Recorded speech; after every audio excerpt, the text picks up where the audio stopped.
जय गुरुदेव, सभी को प्रणाम।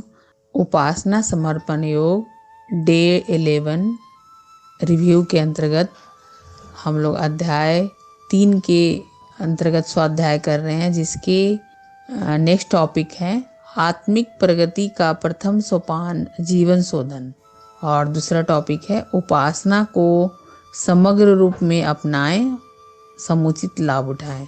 तो गुरुदेव आज हम लोग को क्या बतला रहे हैं कि कैसे हम सब जीवन शोधन करें और कैसे इस उपासना से समग्र लाभ उठाएं। टॉपिक है आत्मिक प्रगति का प्रथम सोपान जीवन शोधन। जैसा कि हम लोग जानते हैं कि अगर ईश्वरीय अनुग्रह में प्राप्त करनी है तो उसके लिए पात्रता चाहिए, और पात्रता क्या है?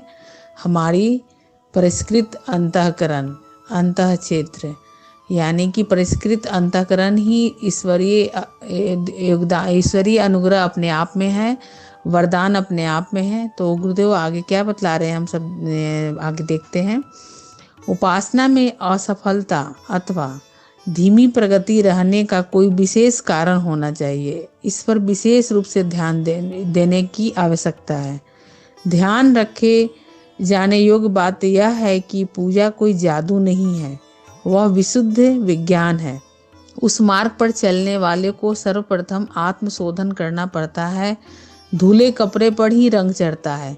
जोत कर तैयार की हुई भूमि में ही बीज उगता है।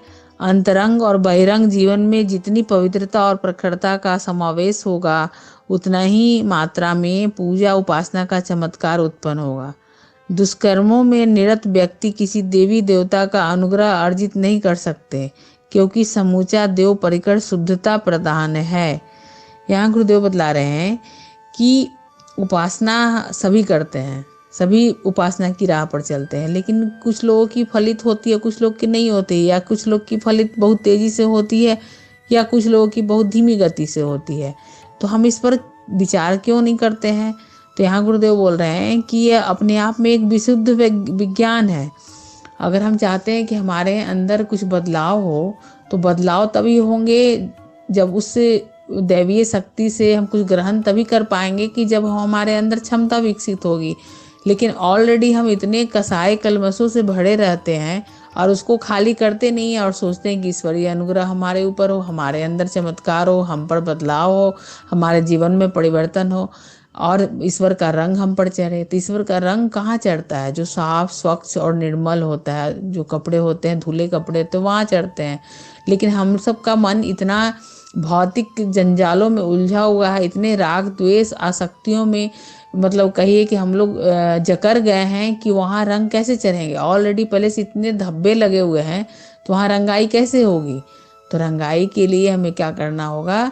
अपने आप को धोना होगा, जिसको गुरुदेव ने आत्मशोधन का रूप दिया है। यानी कि हम किस तरह कहाँ आसक्त हैं, कैसे विलासिता में एकदम लिप्त हैं, हमें उन नश्वर चीज़ों में कितनी हमारी लिप्तता है, हम क्या कर रहे हैं। तो ये सब चीज़ जब तक हम विचार नहीं करेंगे, अपनी समीक्षा नहीं करेंगे, तो आत्मशोधन कैसे करेंगे? क्योंकि जब तक आत्म समीक्षा नहीं करेंगे, आत्म परिष्कार हमारी हो ही नहीं सकती है। तो वही चीज़ यहाँ गुरुदेव बोल रहे हैं कि आत्मशोधन तो हम करते नहीं है, सोचते हैं कि एन केन प्राकरण किसी प्रकार उपासना कर ले और हमें लाभ मिलता चला जाए। लाभ ना मिले तो हमारे भगवान अच्छे नहीं हैं, हम भगवान पर दोषारोपण करने लगते हैं, लेकिन मूल जड़ में जाते नहीं हैं कि हमने कहीं अपनी उस भगवान को पाने की जो पात्रता होनी चाहिए उसे विकसित की है या नहीं की है। तो वही गुरुदेव बोल रहे हैं कि धुले कपड़े पर ही रंग चढ़ता है, तो हम अपने आप को धोएंगे नहीं तो रंग कहाँ से चढ़ेगा? तो वही आत्मशोधन का रूप गुरुदेव बोल रहे हैं।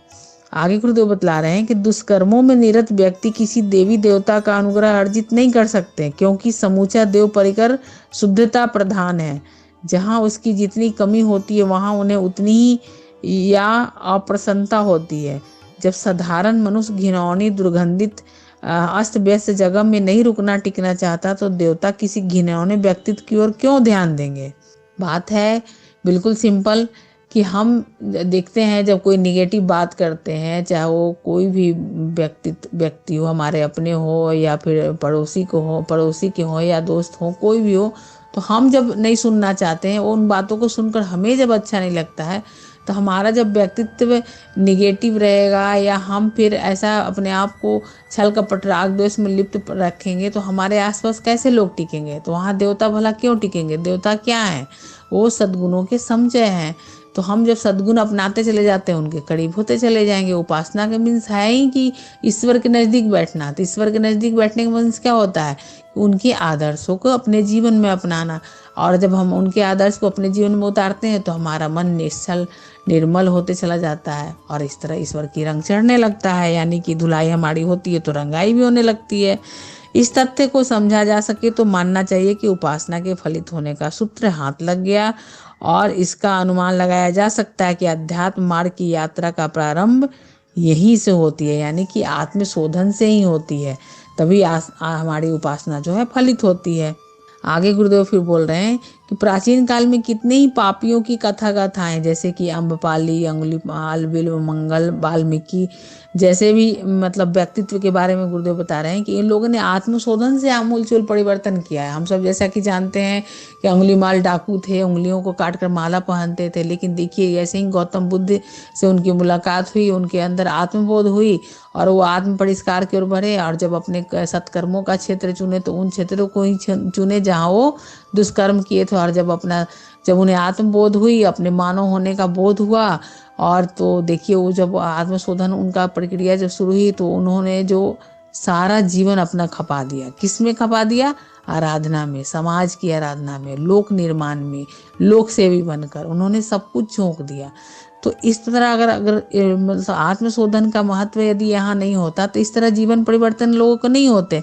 तो देखिए कैसे वो डाकू से, वो वैश्या से, अम्बपाली या डाकू अंगुलीमाल से कैसे व्यक्तित्व बन जाते हैं आत्मशोधन के माध्यम से। यहाँ गुरुदेव वही मतलब हमें महत्व बतला रहे हैं कि आत्मशोधन से कैसे मतलब आत्मिक प्रगति होती है।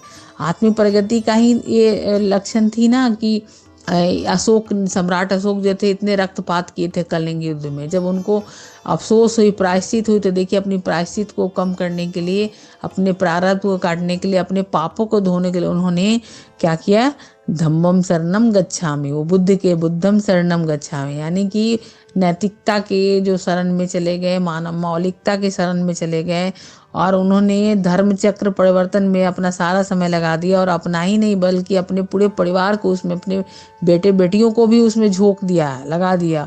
और जो बौद्ध धर्म या नैतिक धर्म जो भी थे तथाकथित, उसको न सिर्फ भारत में बल्कि पूरे विश्व में उसको फैलाया। तो इस तरह जब आदमी के अंदर आत्मशोधन की प्रक्रिया शुरू होती है तो क्या होता है, अपने संचित पापों को या फिर अपनी गलतियों को धोने के लिए वो पुण्य कर्म करने लगते हैं। पुण्य कर्म करने का ही एक तो प्रतिफल था कि सूरदास ने क्या की थी, अपनी पापों को, संचित पापों को प्रायश्चित करने के लिए अपनी आंखें फोड़ ली थी। तो इस प्रकार हम देखें तो यहाँ गुरुदेव बोल रहे हैं कि भावी गतिविधियों को उत्कृष्ट आदर्शवादी बनाने के लिए अतिरिक्त अध्यात्म के चमत्कार देखने वालों के लिए आवश्यक है कि वे पूर्व संचित दुष्कर्मों का प्रायश्चित करें। प्रायश्चित करने का मतलब ये नहीं कि हम किसी नदी में नहा लिए या किसी प्रतिमा का दर्शन कर लिए, पंचगव्य पी लिए तो हमारी प्रायश्चित हो जाएगी।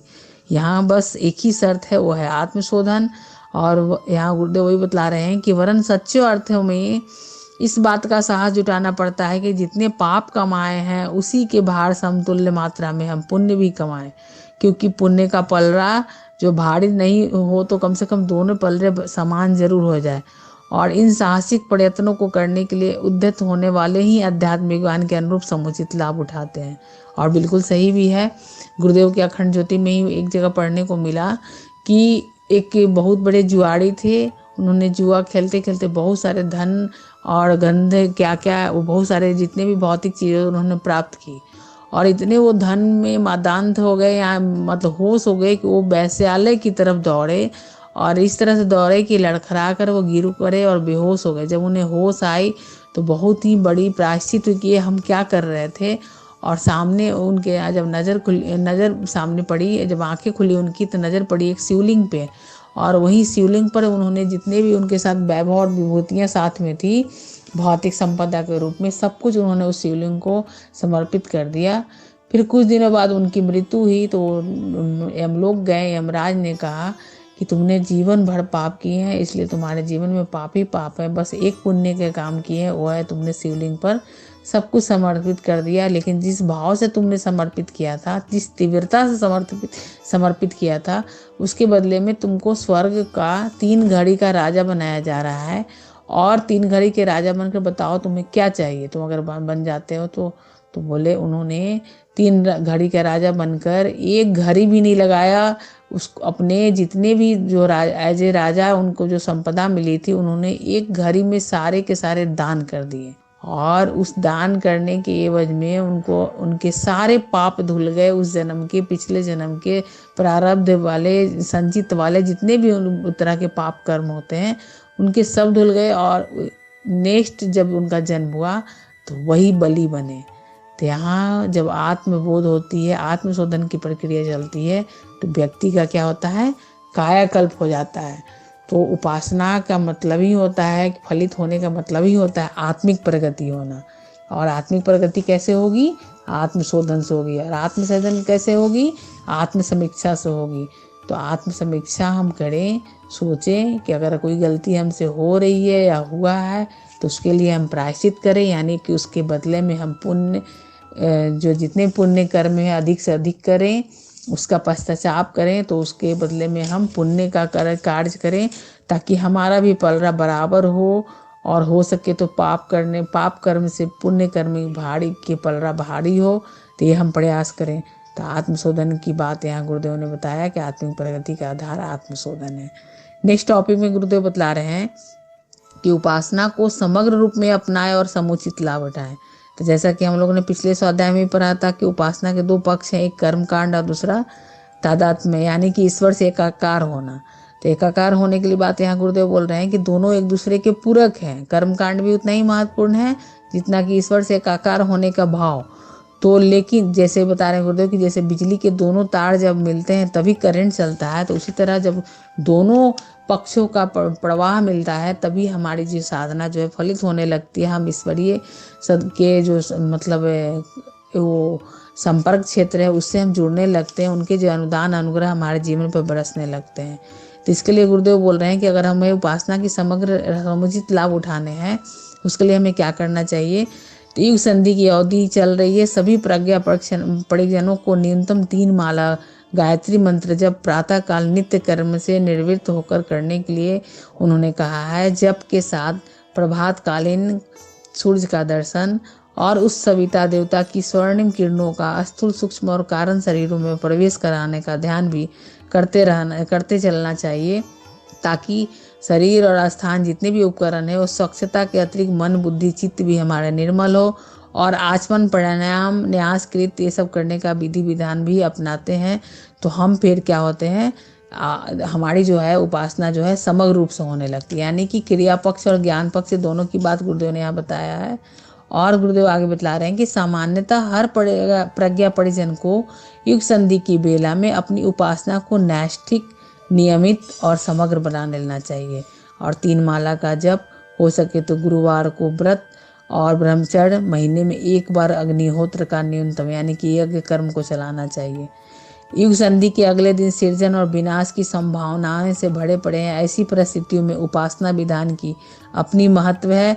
इसलिए ईश्वरीय गुणों से जो संपन्न साधक होते चले जाते हैं, यानी कि हम जब गायत्री साधना करते हैं, उपासना करते हैं, इसके दोनों पक्ष जो है क्रिया पक्ष और ज्ञान पक्ष दोनों का महत्व समझते हैं, उसका समुचित उसका प्रयोग करने लगते हैं। हमारी जो अंतरंग और बहिरंग में जो परिष्कार होने लगती है, तो हम क्या होते हैं, ईश्वरीय गुणों से संपन्न होते चले जाते हैं। और यहाँ गुरुदेव एकदम चैलेंज के साथ चुनौतियाँ देते हुए कह रहे हैं कि एक ईश्वरीय गुणों से संपन्न साधक परमार्थ कार्य के बिना रह ही नहीं सकता है। तो इस तरह हमें गुरुदेव ने 2 टॉपिक में बतलाया कि आत्मिक प्रगति का यह अवलंबन मनुष्य को जो है परमात्म सत्ता के साथ जोड़ तो देता ही है, बल्कि जैसे जैसे हम निर्मल और स्वच्छ होते चले जाते हैं, भावनाशील होते चले जाते हैं, हमें ईश्वर के समकक्ष भी बना देता है। तो यह कथन सत्य है, परंतु शर्त मात्र यही है कि उसे सही रूप में अपनाया जाए। तो उपासना के यहाँ समग्र लाभ उठाने के लिए गुरुदेव बतला रहे हैं। और उपासना के अंतर्गत आत्मिक प्रगति का आधार आत्मशोधन को गुरुदेव आज ने बतलाए हैं। लेकिन अगर हम सब देखें तो बहुत ही सिंपल सा इन सब चीज़ों को हम करने के लिए, उपासना से समग्र लाभ उठाने के लिए कर सकते हैं। तो वह है गुरुदेव का ब्रह्म मुहूर्त में प्रतिदिन होने वाले ऑनलाइन शांति कुंज से सुबह 5 बजे 3 शरीर का ध्यान। इसे अगर हम नियमित करते हैं तो निश्चित रूप से आपके जीवन में, हमारे जीवन में परिवर्तन होते चले आएंगे। और एक संधि का आधार जो तैयार करने के लिए जो पुरुषार्थ और ऊर्जा की ज़रूरत होती है, वो हमें इस ध्यान क्रिया से मिलती है। और इस ध्यान क्रिया में न सिर्फ गुरुदेव गायत्री मंत्र का जप करते हैं, बल्कि तीनों शरीर का, यानी कि स्थूल, सूक्ष्म और कारण शरीर का, तीनों का सविता देवता से स्नान भी कराते हैं। और एक तृप्ति और संतुष्टि मिलती है सो अलग, एक नियमितता बनी रहती है सो अलग, और बहुत सारे लाभ हैं इस 3 शरीर के ध्यान से। तो यदि हमें अपनी आत्मशोधन करनी है, आत्मशोधन कैसे करनी है और आत्मिक प्रगति करने के लिए हमें आत्मशोधन की प्रक्रिया को कैसे अपनाना है, और हमें उपासना से समग्र लाभ कैसे उठाना है, हमारी उपासना फलित हो तो कैसे हो, तो ऐसे इन चीज़ों के लाभ उठाने के लिए, इन सब चीज़ों को समझने के लिए हमें गुरुदेव के इन 2 टॉपिक में जो महत्व बतलाए गए हैं और हमें जो आत्मसात करने की प्रेरणा मिल रही है, तो 3 शरीर ध्यान से बहुत हद तक पूरी हो जाती है। तो आज का टॉपिक, दोनों टॉपिक से हमें बहुत कुछ मिला सीखने को, कि हम आत्मशोधन कैसे करें और उसका समुचित लाभ कैसे उपासना का उठाएं। तो नेक्स्ट टॉपिक के साथ अल्टरनेट डे मिलते हैं हम लोग। जय गुरुदेव, सभी को धन्यवाद। ओम शांति।